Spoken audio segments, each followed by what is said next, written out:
आइए हम आज के आराधना को आरंभ करें। पवित्र आत्मा के अवतरण काल के पश्चात तीसरा प्रभु है, उसके लिए धारा पाठ वचनों प्रार्थनाओं के साथ हम परमेश्वर की आराधना करें। प्रार्थना करें।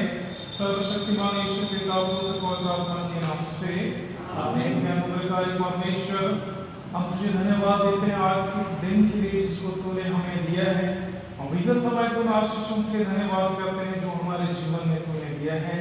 तेरे अनुग्रह हमारे साथ है और इसीलिए आज हम जीवितों की संगति में पाए जाते हैं। धन्यवाद करते हैं प्रभु, आज के दिन हम सबको एक जगह एकत्रित होने का मौका दिया है कि हम तेरी महिमा स्तुति आत्मा सच्चाई से करें, तेरे वचनों पर ध्यान चिंतन करें और बहुतायत की आशीष प्राप्त करें।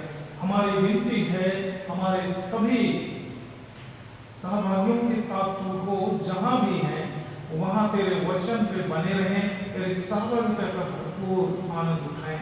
आराधना की इस क्रम में शुरू से अंत लोग की हमारी सहायता कर, हम तेरी उपस्थिति को महसूस करें, आशीष प्राप्त करें हमारे प्रभु यीशु ख्रिस्त के द्वारा। गीत गाएंगे गीत संग्रह से गीत नंबर 2, अब अंधेरा गया है।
महिमा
साथ रहे।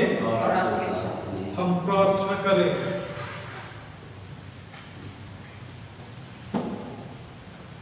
पवित्र आत्मा के अवतरण पर्व के पश्चात तीसरा प्रभुवार की प्रार्थना हम अर्पण करें। हे सर्वशक्तिमान परमेश्वर, सत्य और शांति के विचार तेरे ही ओर से आते हैं। दया करके हमारे हृदय से सब प्रकार के विद्वेष और बैर भाव को दूर कर हमारे कुपित विचारों और शब्दों का दमन कर और हमें भातृत्व प्रेम में एक साथ रहना सिखा। हमारे प्रभु यीशु ख्रिस्त के द्वारा जो तेरे पवित्र आत्मा के साथ एक परमेश्वर अब और सदा जीता और राज करता है। आमीन।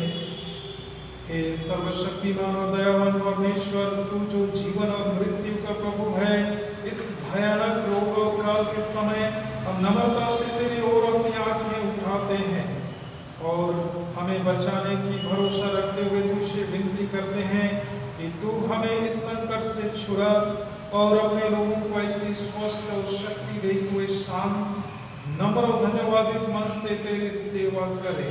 हमारे प्रभु यीशु ख्रिस्त के द्वारा। आमीन। हम अपने उन प्रियजनों को स्मरण करें जो शारीरिक, मानसिक, आत्मिक रूप से बीमार हैं।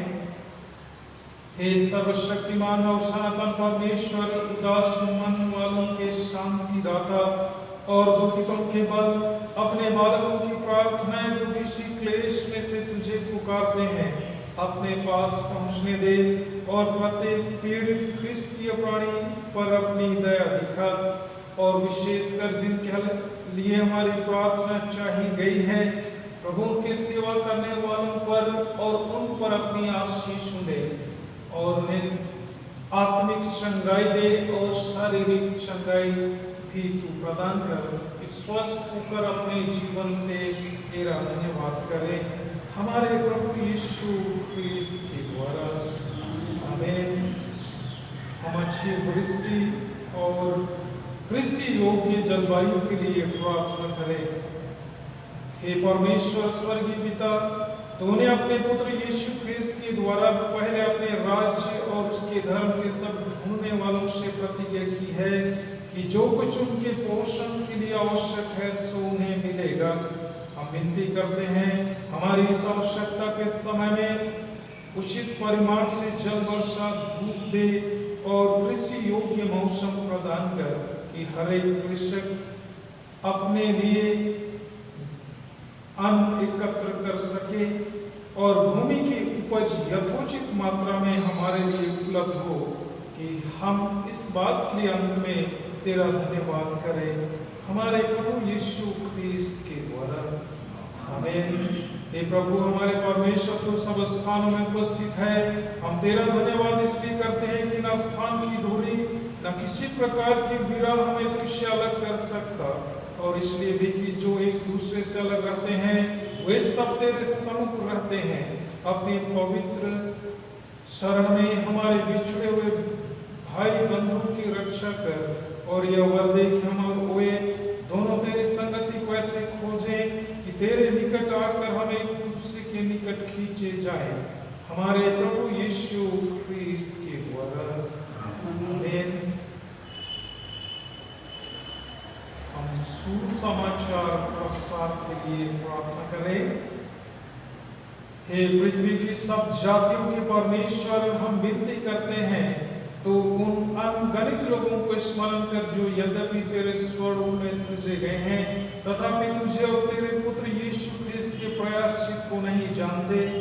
यह वादे में तेरे पवित्र कलीसिया की प्रार्थनाओं के द्वारा वे सारे मिथ्या धर्म और अविश्वास से छुड़ाए जाएं और तेरी सेवा करने के लिए आकर्षित किए जाएं।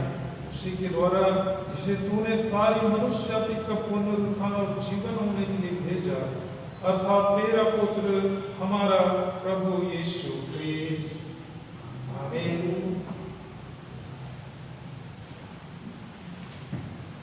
तो इस समय भजन संहिता से बात करेंगे। भजन नंबर 37 3 से 8। भजन नंबर 37 3 से 8 इसे बारी बारी से पढ़ेंगे।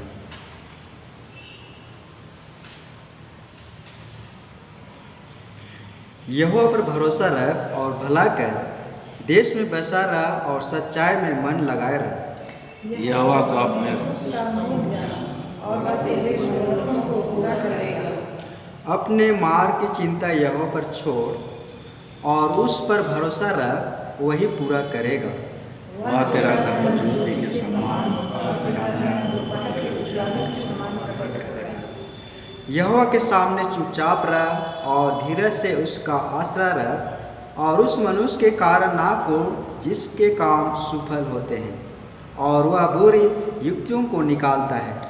रोज से भरे रह और झगड़ा को छोड़ दे, मत कूद उससे बुराई की निकले। सरस्वतीमान पिता के, पुत्र की और पवित्र आत्मा की महिमा हो। जैसे आदि थी और सदा जुगान जुग रहेगी। आमीन। मंडली बैठ जाएंगे समय। पहला पाठ उत्पत्ति की पुस्तक अध्याय 4 2 से 10। उत्पत्ति की पुस्तक अध्याय 4 2 से 10।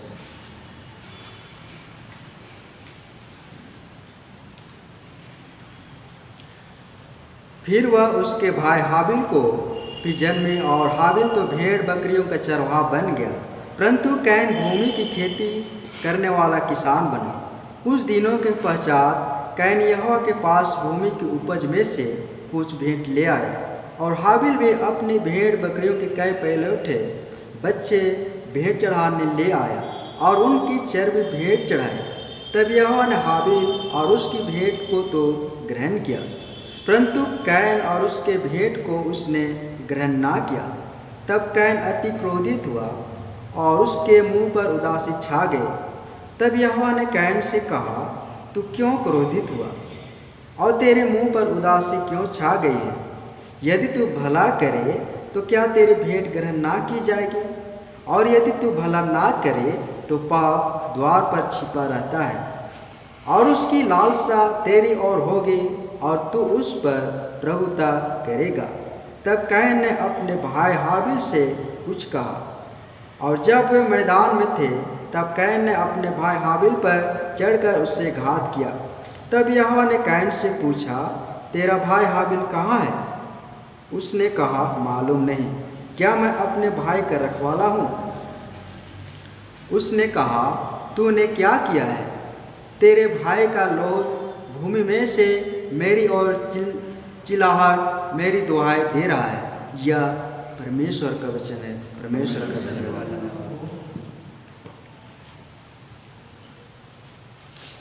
दूसरा पाठ यूहन्ना के पहली पत्री अध्याय 3 11 से 15। पहला यूहन्ना अध्याय 3 11 से 15 तक।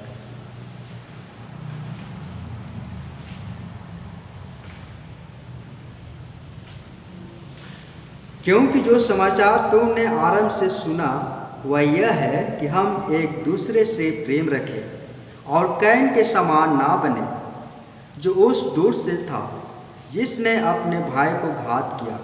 और उसे किस कारण घात किया? इस कारण कि उसके काम बुरे थे और उसके भाई के काम धर्म के थे। हे भाइयों, यदि संसार तुमसे बैर करता है तो अचंभा ना करना।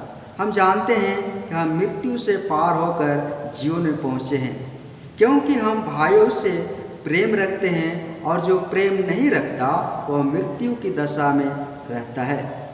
जो कोई अपने भाई से बैर रखता है वह हत्यारा है, और जो जानते हैं कि किसी हत्यारे में अनंत जीवन नहीं रहता। यह परमेश्वर का वचन है। परमेश्वर का धन्यवाद।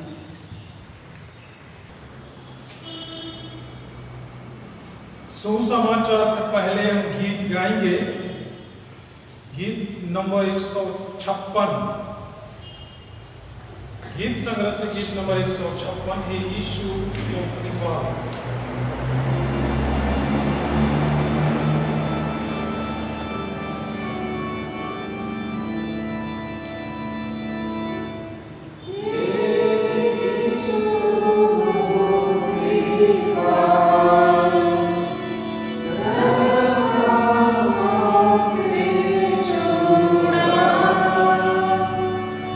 सर्वों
प्रभु आप लोगों के साथ रहे।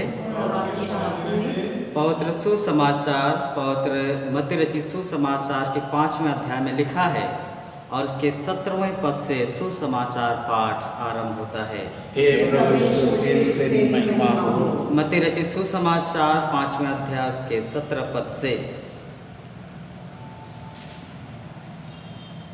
यह न समझो कि मैं व्यवस्था या भविष्यद्वक्ताओं की पुस्तकों को लोप करने आया हूँ। लोप करने नहीं परंतु पूरा करने आया हूँ। क्योंकि मैं तुमसे कहता हूँ कि यदि तुम्हारी धार्मिकता शास्त्रियों और फरीसियों की धार्मिकता से बढ़कर ना हो तो तुम स्वर्ग के राज्य में कभी प्रवेश करने ना पाओगे। तुम सुन चुके हो कि पूर्व काल के लोगों के से कहा गया था कि हत्या न करना, और जो कोई हत्या करेगा वह कचहरी में दंड के योग्य होगा।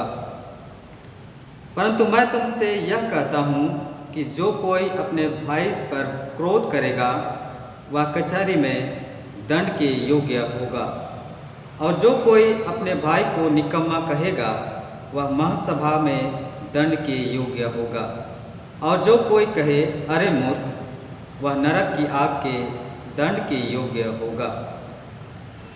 इसलिए यदि तू अपनी भेंट वेदी पर लाए और वहाँ तू स्मरण करे कि तेरे भाई के मन में तेरे लिए कुछ विरोध है, तो अपनी भेंट वहीं वेदी के सामने छोड़ दे और जाकर पहले अपने भाई से मेल मिलाप कर और तब आकर अपनी भेंट चढ़ा। जब तक तू अपने मुद्दे के साथ मार्ग ही में है उससे झटपट मेल मिलाप कर ले। कहीं ऐसा ना हो कि मुद्दे तुझे हाकिम को सौंपे और हाकिम तुझे सिपाही को सौंप दे और तो बंदीगृह में डाल दिया जाए। मैं तुमसे सच कहता हूँ कि जब तक तू कौड़ी कौड़ी भर ना दे तब तक वहाँ से छूटने ना पाएगा। यह प्रभु यीशु ख्रिस्ट का सुसमाचार है। हे प्रभु यीशु ख्रिस्त तेरी स्तुति हो। प्रार्थना करें। अनुग्रहकारी परमेश्वर, हम तेरे वचनों पर ध्यान करना चाहते हैं, तो हम प्रत्येक की सहायता कर पवित्र आत्मा का अभिषेक दे कि हम तेरे वचन के रहस्य बातों को समझ सके और अपने जीवन में अनुपालन करते हुए तेरी आशीषों को प्राप्त करें। वचन बोलने सुनने में हमारी सहायता कर, हमारे प्रभु यीशु ख्रिस्ट के नाम से आमीन। कृपया बैठ जाएं।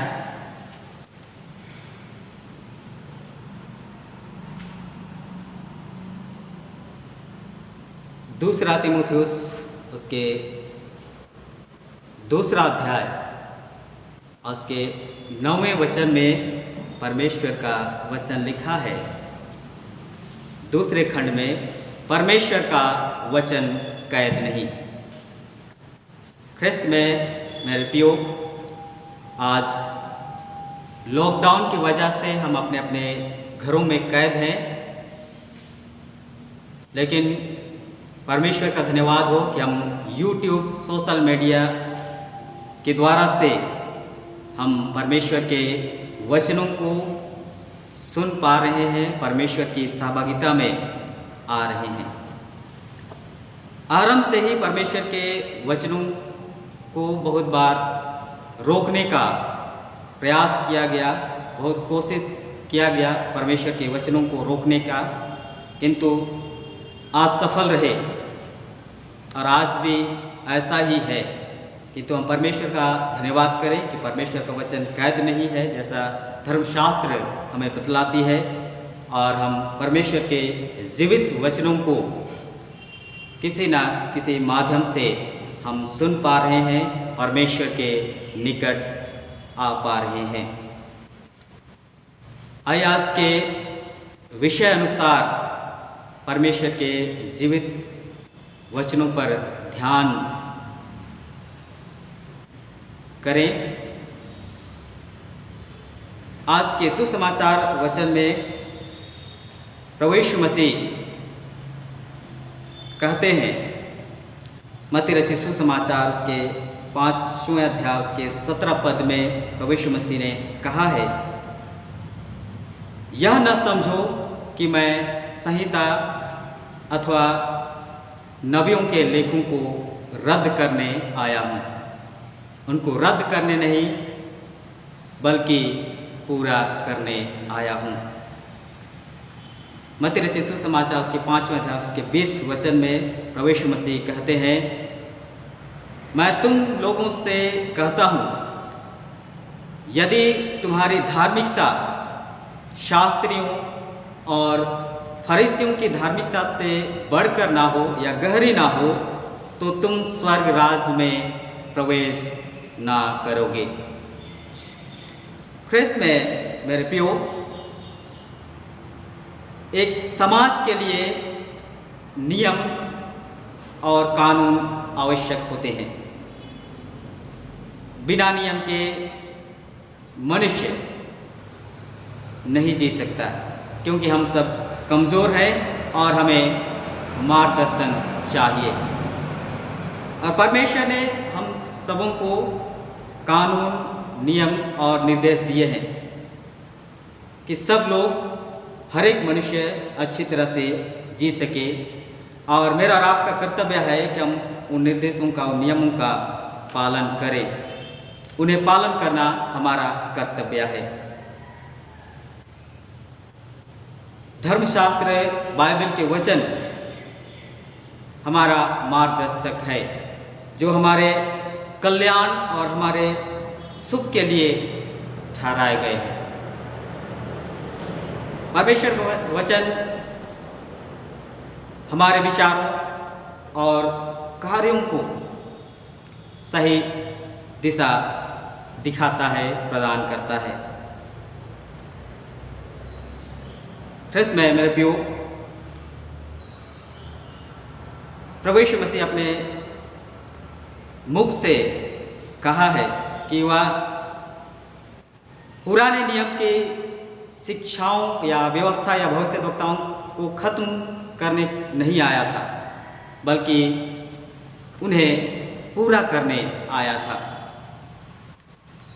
व्यवस्था और भविष्यद्वक्ताओं के लेख को पूरा करने आया था।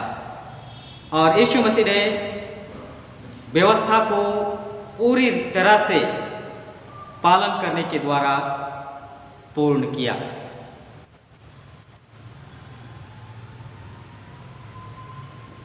यहूदियों ने प्रभु यीशु मसीह को ग्रहण नहीं किया।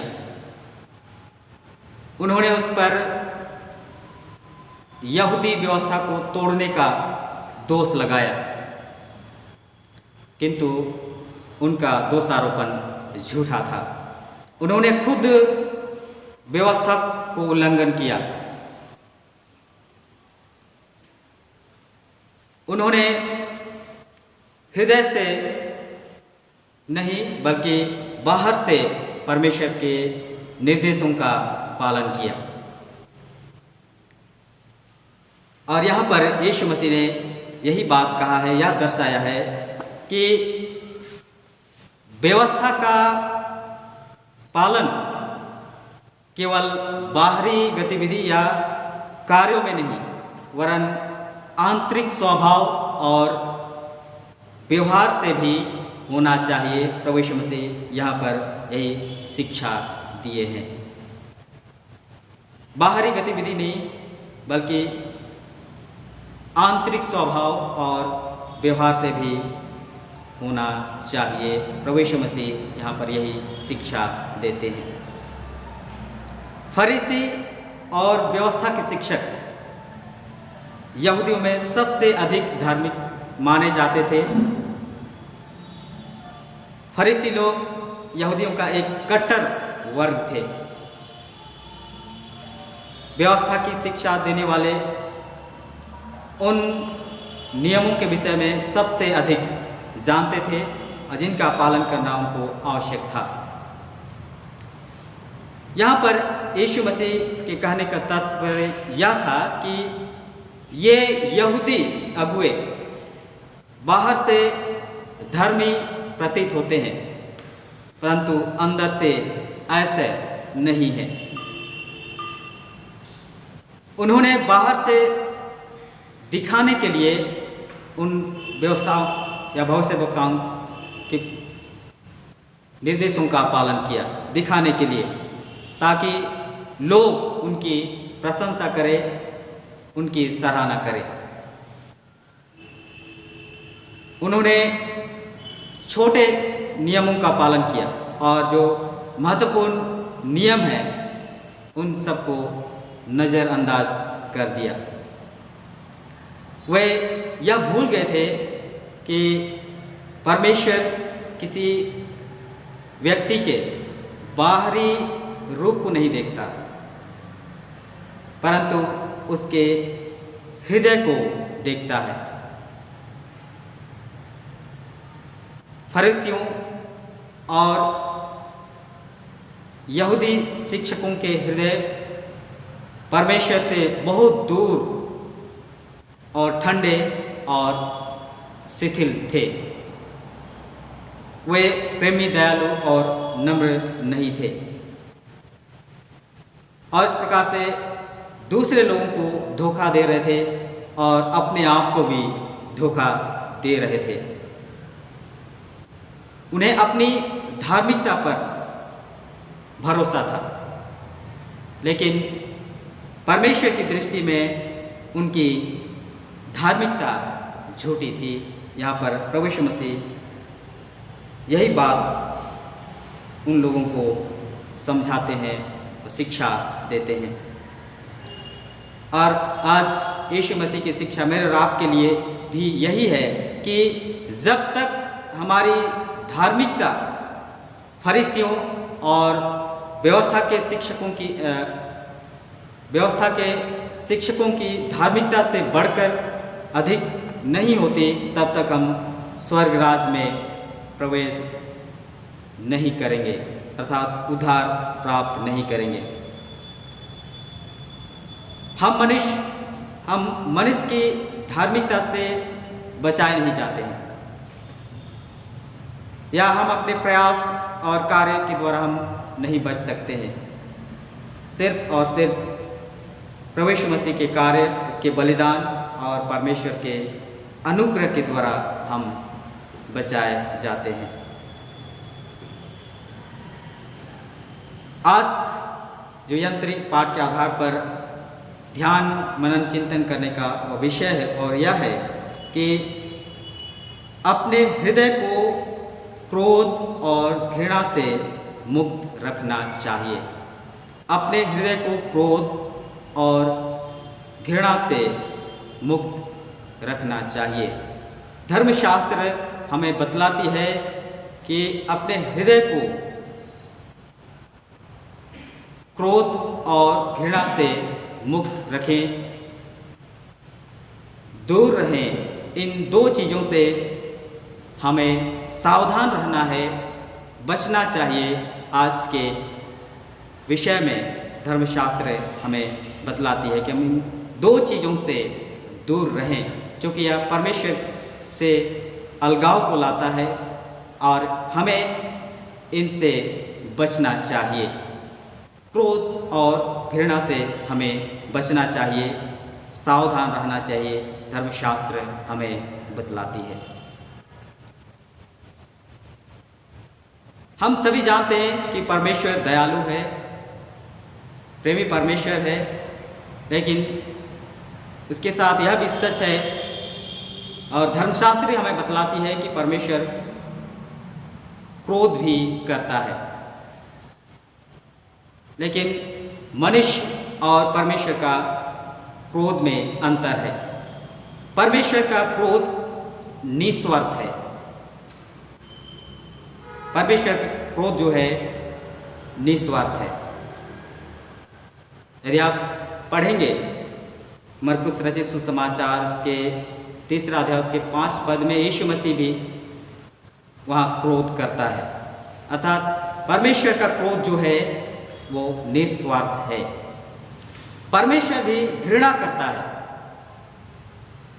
पाप से घृणा करता है, क्योंकि परमेश्वर जो है पवित्र परमेश्वर है और पवित्रता उसके सभी गुणों से उच्च है। इसलिए परमेश्वर भी घृणा करता है पाप से। मेरे प्रियो, आज का विषय हमें जो हमारे लिए ध्यान करने का विषय जो दिया गया है वो यह है कि हम क्रोध और घृणा से अलग रहें, सावधान रहें, दूर रहें। किसी ने कहा है कि क्रोध को पाले रखना गर्म कोयले को किसी और पर फेंकने की नियत से पकड़े रहने के समान है। इसमें आप खुद ही जलते हैं, अर्थात इसका भयंकर परिणाम होता है। किसी और पर फेंकने की नियत से पकड़े रहने के द्वारा खुद आप ही उसमें जल जाते हैं। ये क्रोध या गुस्सा एक भावना है। दैहिक स्तर पर क्रोध करने पर हृदय की गति बढ़ जाती है,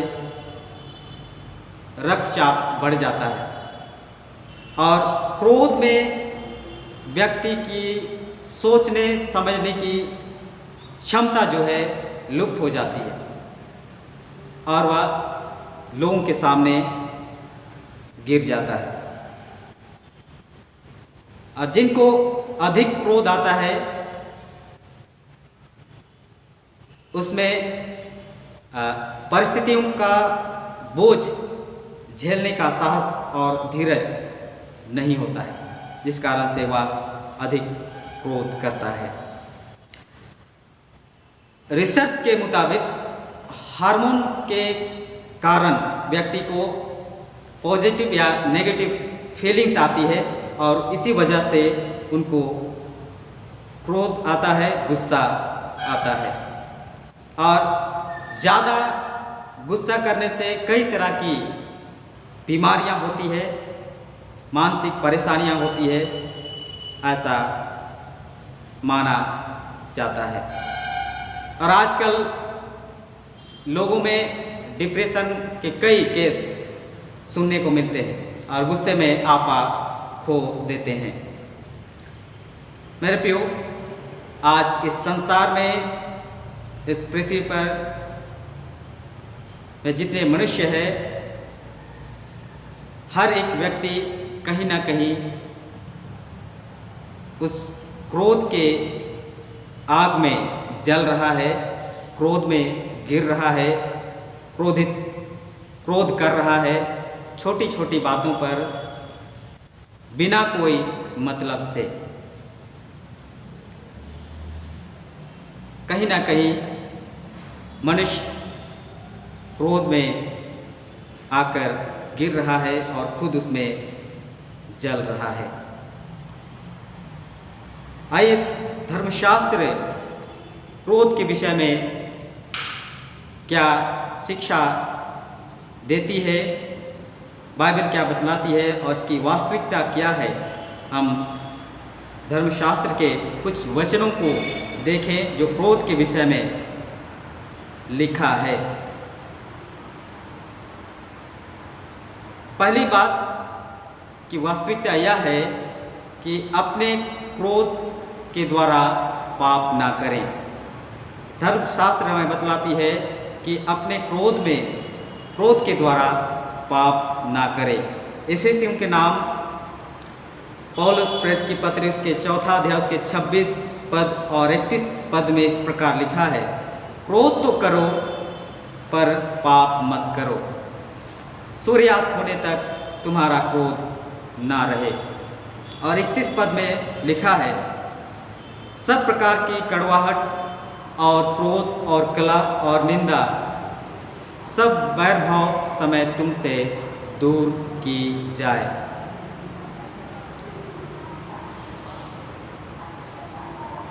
मेरे प्रियो, किसी व्यक्ति पर क्रोधित होना, चाहे उसका दोष कितना भी बड़ा क्यों ना हो, हमारे लिए हमेशा एक पाप है।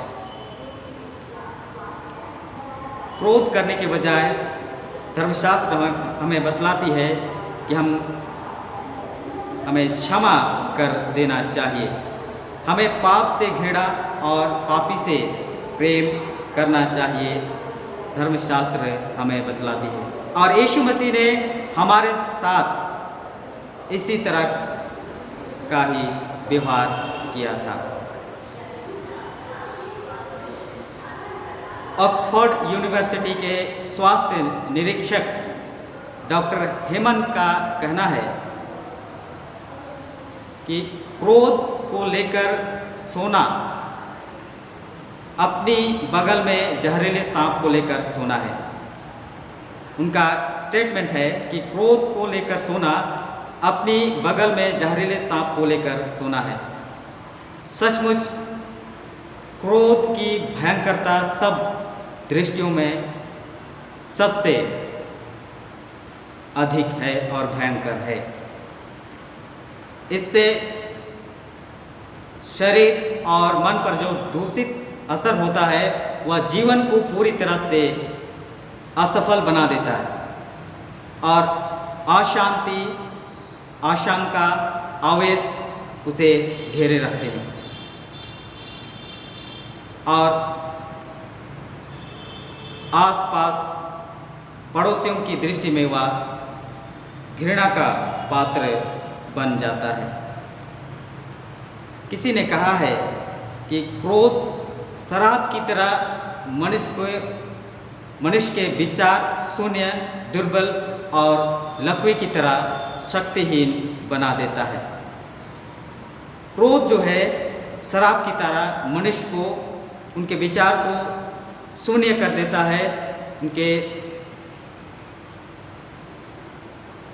उनको दुर्बल बना देता है, लकवे की तरह वह शक्तिहीन बना देता है।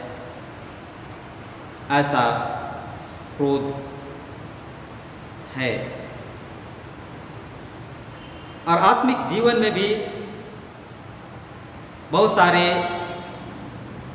आशीषों से हम वंचित हो सकते हैं, धर्मशास्त्र हमें बतलाती है।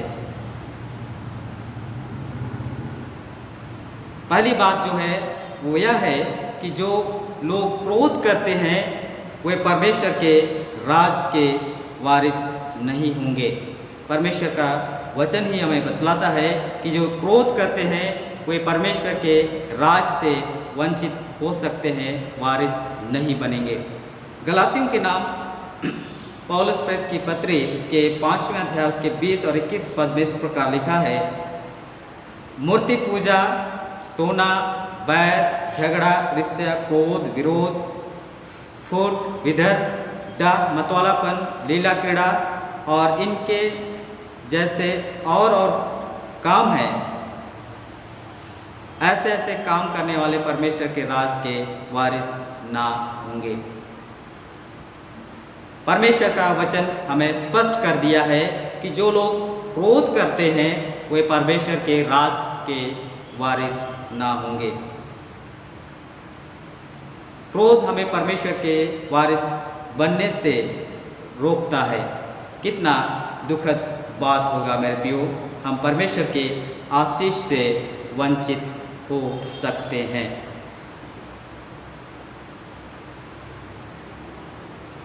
पुराने नियम में हम मूसा के विषय में पढ़ते हैं, जिन्होंने इस्राएलियों की उस बड़ी भीड़ की नेतृत्व उन्होंने की और परमेश्वर के द्वारा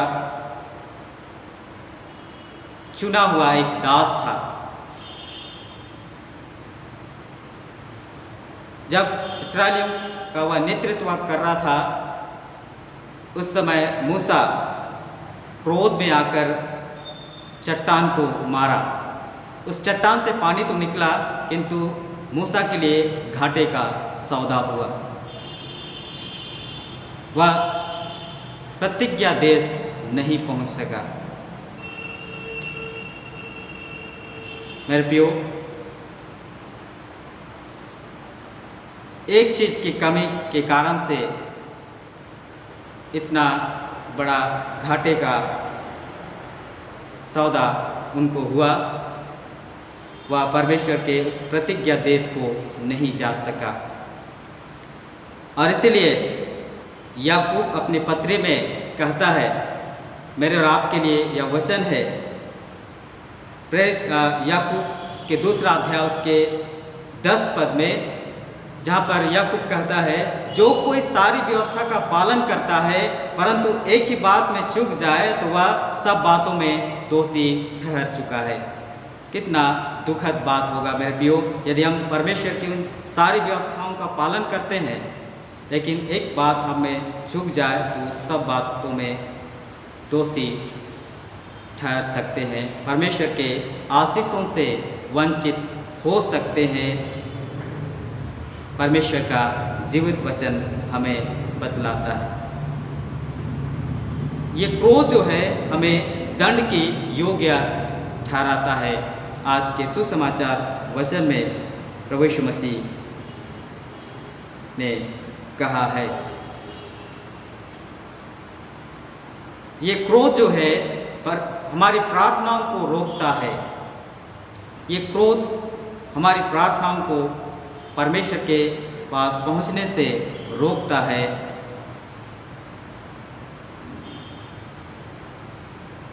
दाऊद भजन संहिता में लिखता है 66 अध्याय उसके 18 पद में, यदि मैं मन में अनर्थ बात सोचता तो प्रभु मेरी नहीं सुनता। और इसलिए तीमुथियुस के नाम पौलुस प्रेरित की पहली पत्री में पौलुस लिखता है दूसरा अध्याय उसके 8 पद में, बिना क्रोध विवाद किए प्रार्थना करना चाहिए। यदि हमारे मन में, हमारे भावना में क्रोध है तो परमेश्वर हमारी प्रार्थनाओं को नहीं सुनता है। यदि हमारे मन में क्रोध है तो परमेश्वर हमारी भेंट को भी अस्वीकार करता है, जैसा कि आज के वचन में पुराने नियम में हम सुन रहे थे। यदि हमारे हृदय में क्रोध है तो हमारी भेंट को भी परमेश्वर स्वीकार नहीं करेगा। नीति वचन के लेखक राजा सुलेमान लिखता है 14 अध्याय के 17 पद में, जो झट क्रोध करे वह मूर्खता का काम भी करता है। आगे वह लिखता है 29 पद में, जो विलंब से क्रोध करने वाला है वह समझ वाला है। नीति वचन 22 का 24-25 में लिखा है, क्रोधी मनुष्य का मित्र ना होना और झट क्रोध करने वाले के संग ना चलना। कहीं ऐसा ना हो कि तू उसकी चाल सीखे और तेरा प्राण फंदे में फंस जाए। क्रोधी मनुष्य के साथ दोस्ती ना करना, उसके संग ना चलना, परमेश्वर का वचन हमें बतलाता है। राजा सुलेमान लिखा है नीति वचन नामक पुस्तक में। और इसलिए याकूब अपनी पत्री में लिखता है, याकूब पहला अध्याय उसके 19 और 20 पद में, हे मेरे प्रिय भाइयों, यह बात तुम जान लो कि हर एक मनुष्य सुनने के लिए तत्पर और बोलने में धीर और क्रोध में धीमा हो, क्योंकि मनुष्य का क्रोध परमेश्वर के धर्म का निर्वाह नहीं कर सकता। परमेश्वर के धर्म का निर्वाह नहीं कर सकता।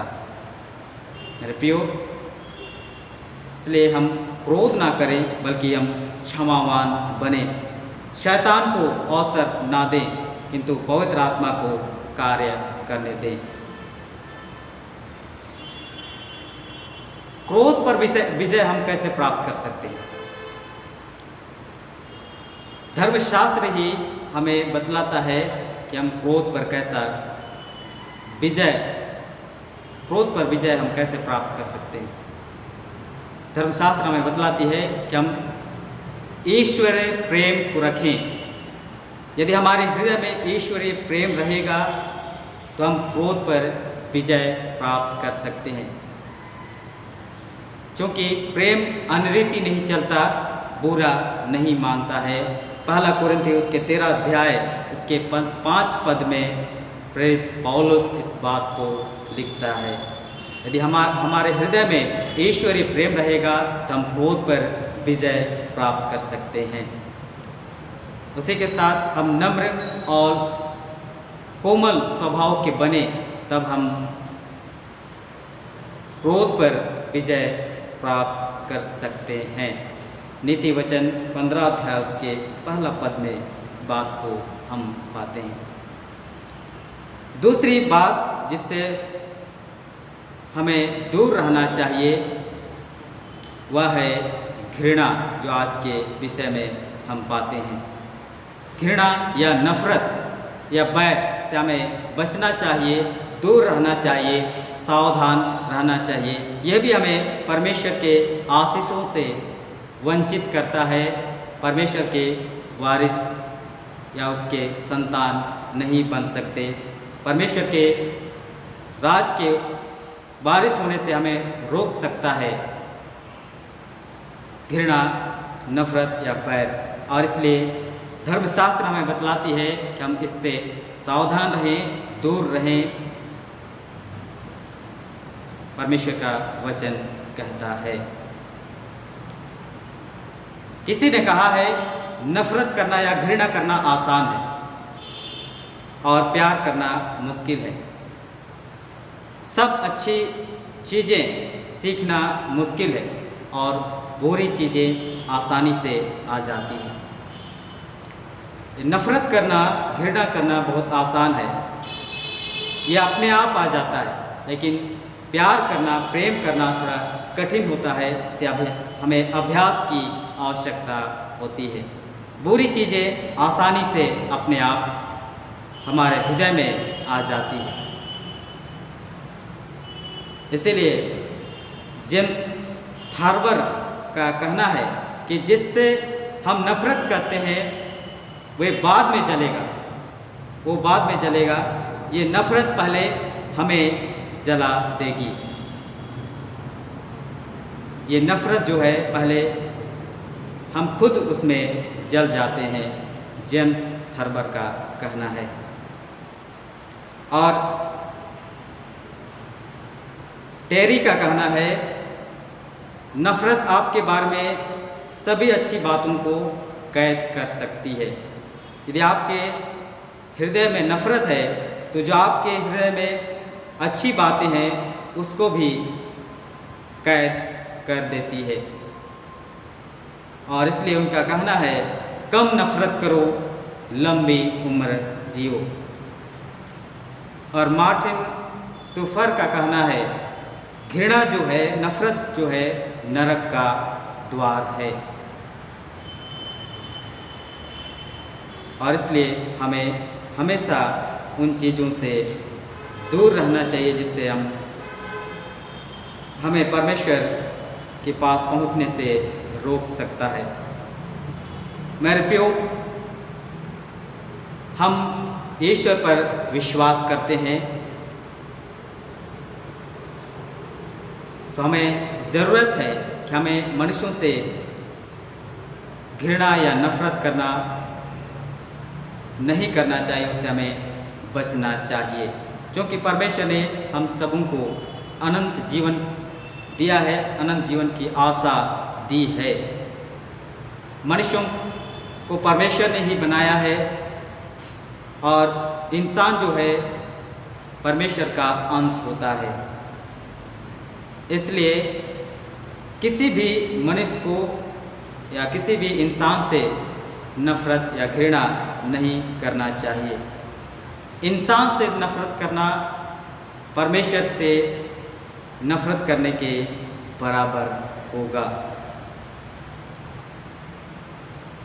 आज की दुनिया में, आज समाज में एक दूसरे के प्रति बिना वजह के जाति, धर्म, रंग के आधार पर घृणा को हम देखते हैं, नफरत को हम देखते हैं।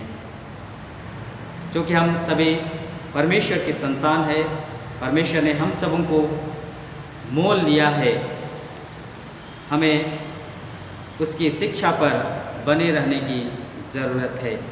याकूब अपने पत्री में लिखता है, पहला अध्याय उसके 21 पद में, इसलिए सारी मलिनता और वैरभाव की बढ़ती को दूर करके उस वचन को नम्रता से ग्रहण कर लो जो हृदय में बोया गया और जो तुम्हारे प्राणों का उद्धार कर सकता है।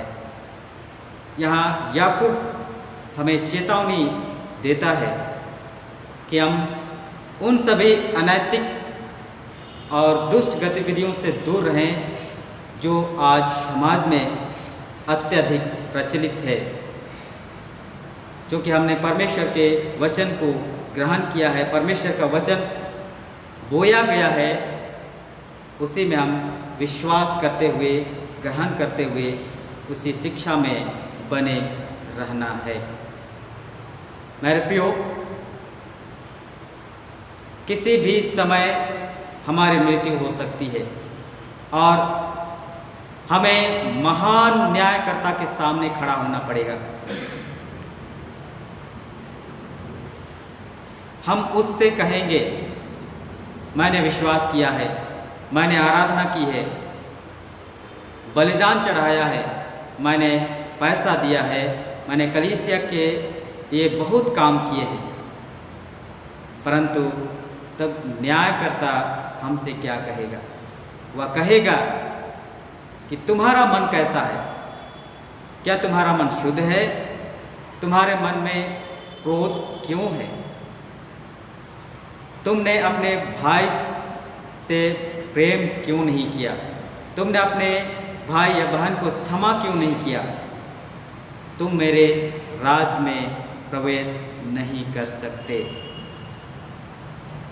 और इसलिए प्रभु यीशु मसीह अपने मुख से कहा है, जो कोई मुझसे हे प्रभु कहता है, उसमें से हर एक स्वर्ग राज में प्रवेश नहीं करेगा, परंतु वही प्रवेश करेगा जो मेरे स्वर्गीय पिता की इच्छा पर चलता है।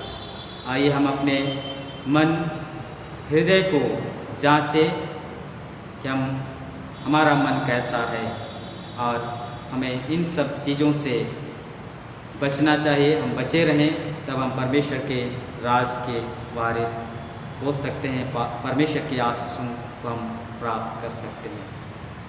आइए हम प्रार्थना करें। अनुग्रहकारी जीवित महान परमेश्वर, हम मनुष्य दुर्बल कमज़ोर हैं और हमारे हृदय में बहुत सारी बुरी चीज़ें, बुरी आदतें हैं। हे पिता परमेश्वर, हमारी प्रार्थना है हम उन सारी बुराइयों से दूर रहें, बचें, ताकि हम आपके स्वर्ग राज के वारिस बन सके। हे पिता परमेश्वर, हमारी सहायता कर कि हम इन सभी बुरी चीज़ों से हम बचे रहें, सावधान रहें। हमारे प्रभु यीशु ख्रिस्ट के नाम से आमीन। आइए हम अपने विश्वास की घोषणा करें। प्रेरितों के विश्वास वचन के साथ अपने विश्वास को हम दृढ़ करें। मैं सर्वशक्तिमान पिता स्वर्ग पृथ्वी की सृष्टिकर्ता परमेश्वर से विश्वास करता हूँ, हमारे प्रभु यीशु ख्रिस्त पर विश्वास करता हूँ और पवित्र आत्मा के सामर्थ से गहराया और तुम्हारी मरियम से जन्मा, उसने पांतियुस पिलातुस से मृत्यु होगा और क्रूस पर चढ़ाया गया, मरा और गाड़ा गया और मृतकों के लोक में उतरा, तीसरे दिन जी उठा, वह स्वर्ग पर चढ़ गया और पिता के दाहिने ओर विराजमान है, वह जीवितों को न्याय करने के लिए आएगा। पवित्र आत्मा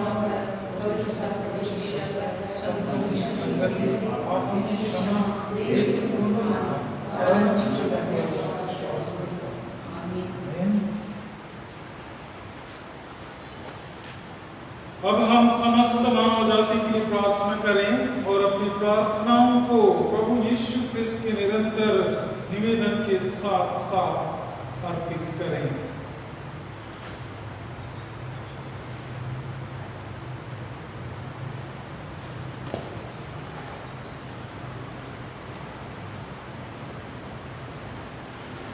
प्रार्थना करें।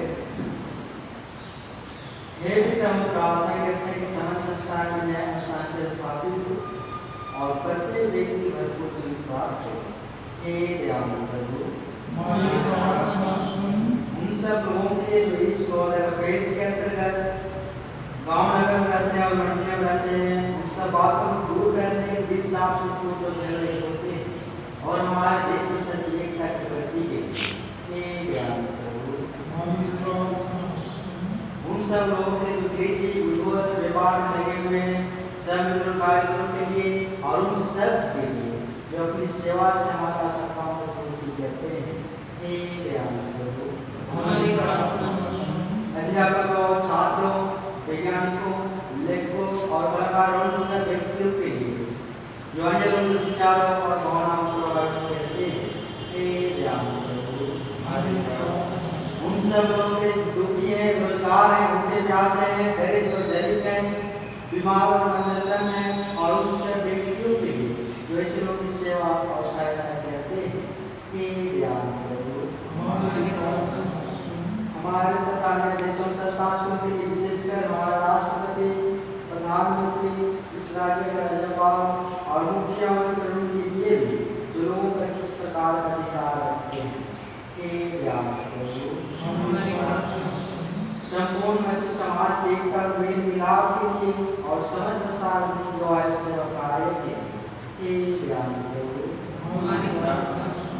भारत प्रदेश समस्त कलिसिया के लिए उसकी प्रस्तुतता को विशेषकर हमारे मोड़कर दक्षिण भारत की कलिसिया के प्रतिनिधाचार्य और महात्मा कलिसिया के मेट्रोपोलिटन हमारे कुशल निवासियों पर हमारे पुरोहित कलिसिया के सर्वन्य धर्म से बुद्धि की सच्चा व्यवस्थित सेवा करें। हे दयालु प्रभु, हमारी प्रार्थना सुन। यह वह देखते हैं उस सब भक्तों के साथ जिन्होंने अपने जीवन में कृष्ण की सेवा की है, हम भी राजा के आनंद संभाल हो सके। हे दयालु प्रभु, हमारी प्रार्थना सुन। हे सरस्वती का विनाश है और आने का सुन। हम तेरे पुत्र पापों को उतार कृष्ण नाम से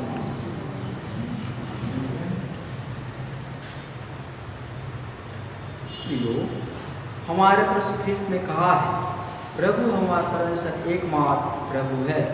तो प्रभु अपने परमेश्वर को अपने संपूर्ण मन, संपूर्ण प्राण, संपूर्ण बुद्धि और संपूर्ण शक्ति से प्रेम करें। यह पहली आज्ञा है। दूसरी यह है, अपने पड़ोसी को अपने समान प्रेम करें। इनसे बड़ी और कोई आज्ञा नहीं है।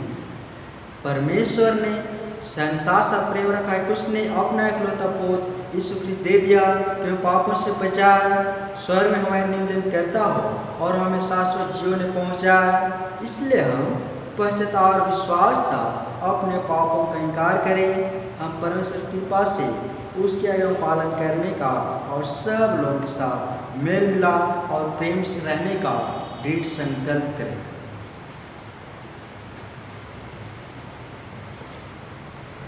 एक साथ करें, हमारे शत्रुता हमने तेरे विरुद्ध और हमें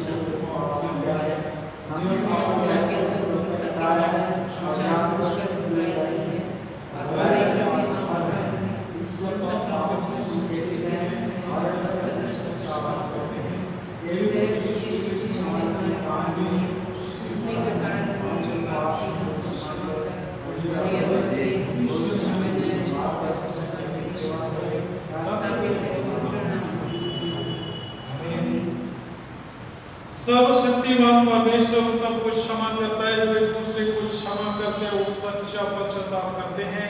वह आप सब पर दया करे, आपके सब पापों को क्षमा कर, उनसे आपको छुटकारा दे, सब भले कामों में आपको स्थिर और सबल करे और शाश्वत जीवन में बनाए रखे।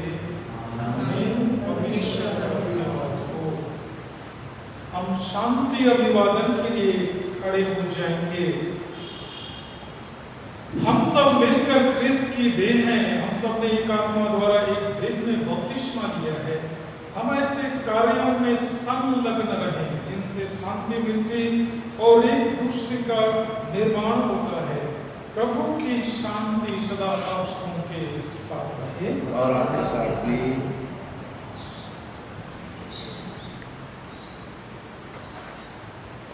अब हम श्रद्धा और भक्ति के साथ प्रभु को अपना भेंट अर्पित करते हुए गीत गाएंगे।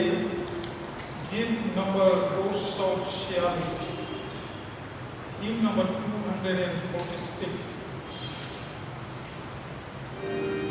हे प्रभु तू सहायक हो।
आइए हम इस भेंट को प्रभु को अर्पण करें, प्रार्थना करें। सर्वशक्तिमान परमेश्वर, हम तुझे धन्यवाद करते हैं, तेरे अनुग्रह के कारण ही हमारा जीवन जीवित है और हमारे भौतिक जीवन के लिए तू ही आशीष प्रदान करता है, भौतिक आशीष के रूप में।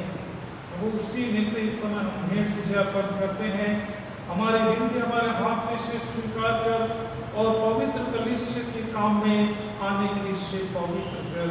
हमारी विनती है, हर एक हाथ जो खुलते हैं उन्हें आशीष दे और हर एक मन को स्वीकार कर जो तेरे लिए देने को तत्पर रहता है।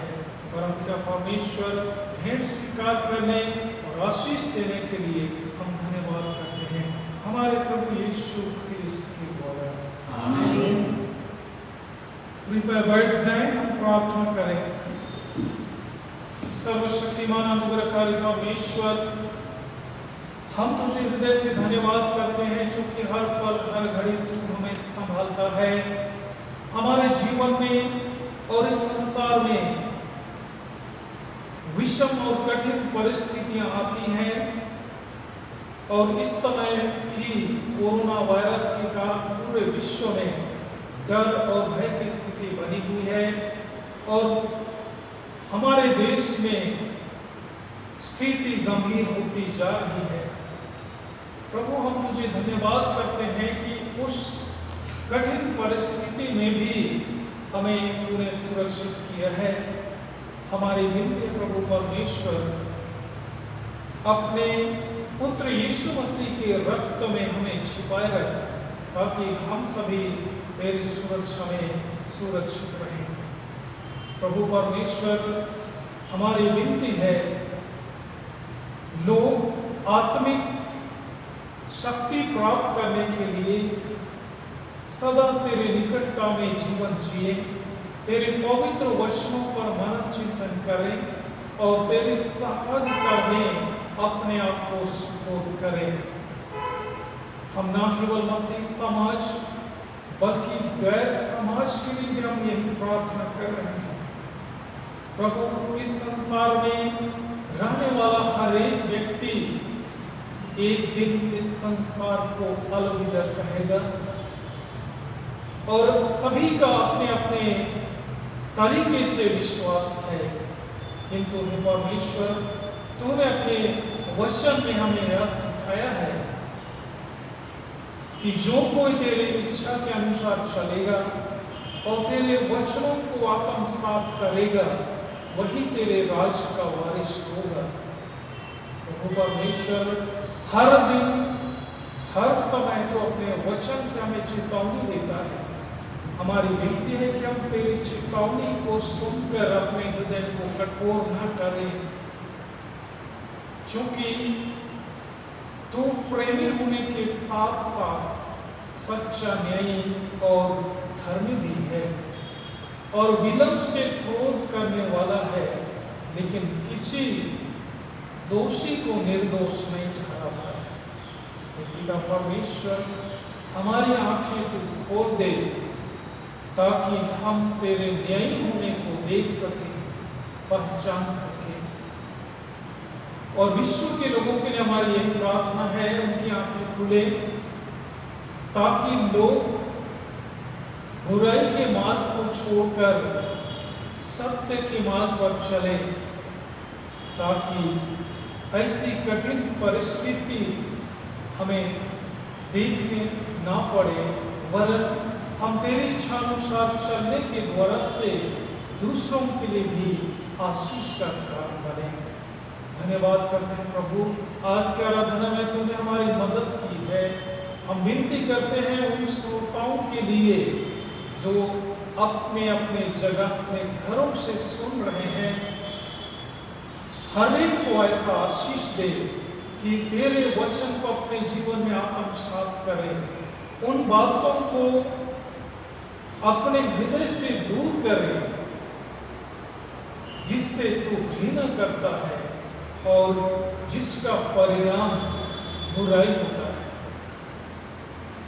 हे परमपिता परमेश्वर, ताकि हम जो तेरे पुत्र यीशु मसीह पर विश्वास करने की बात करते हैं वह केवल मुंह से नहीं वरन अंतरात्मा से हो, ताकि हम दिखावे के लिए नहीं किंतु वास्तविक रूप से तेरे विश्वासी हो।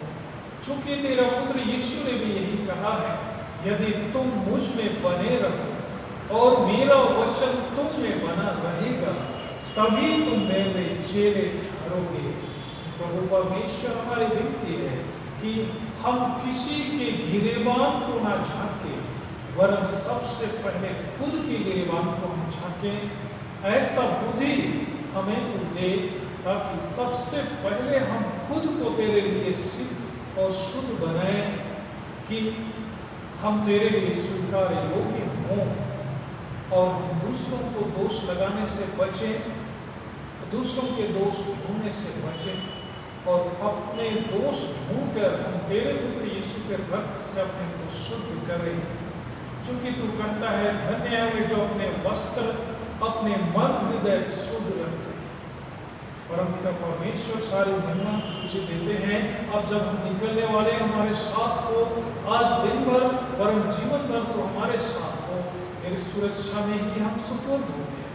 प्रभु, अधिक क्षमा है क्योंकि हम मनुष्य हैं, इसके कारण से हमसे गलतियां होती है, हम क्षमा प्रार्थी हैं। प्रभु, इस आराधना के दरमियान में जो गलतियां हो गई हो क्षमा कर, और जो अच्छी है जिससे तू प्रसन्न होता है उन बातों से सदा हमें भरपूर कर, ताकि जो तेरे लिए स्वीकार योग्य है और मनुष्यों के लिए भी न्यायोचित और न्याय संगत है, उन्हीं बातों को अपने जीवन में आत्मसात करते हुए चले, ताकि हमारे जीवन से तेरी महिमा होती है।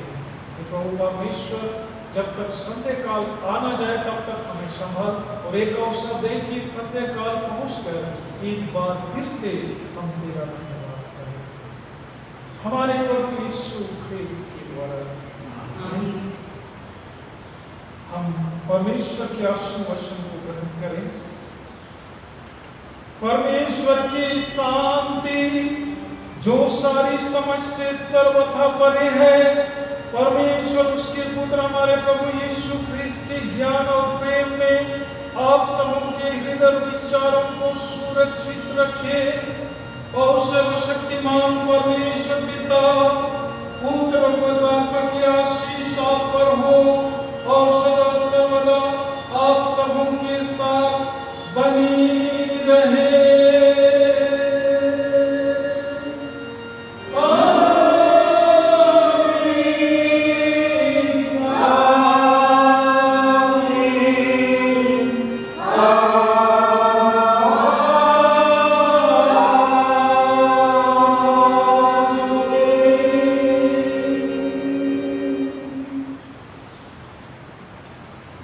इस समय धन्यवाद का गीत गाएंगे। ईश्वर को धन्यवाद।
प्रभु के